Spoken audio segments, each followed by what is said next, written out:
3 seconds.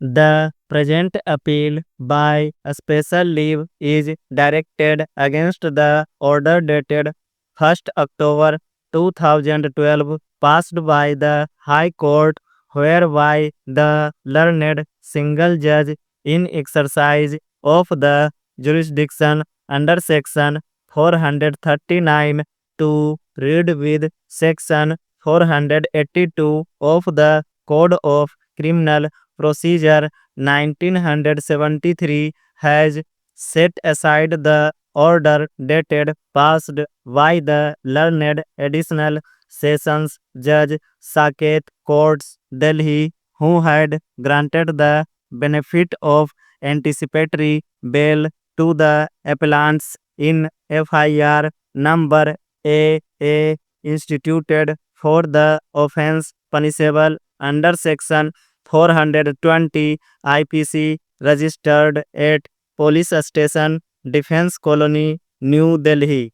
The factual matrix that is required to be exposited for the purpose of disposal of the present appeal is that the second respondent filed an FIR against the present appellants alleging that both of them had conspired against him, and in furtherance of the said conspiracy they had subjected him to cheating, criminal breach of trust, and have misappropriated the money.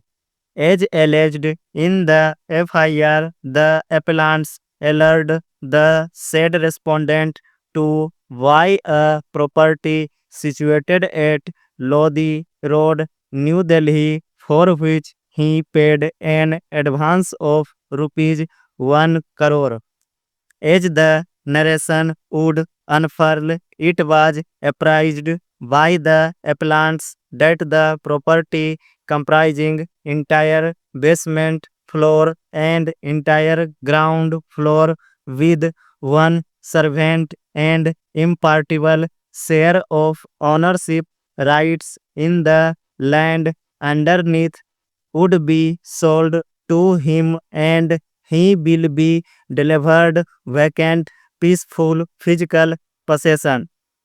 There are series of other allegations which would show that on the basis of oral agreement certain amount was paid, and on 30th April 2013 an agreement to sell was duly executed between the parties.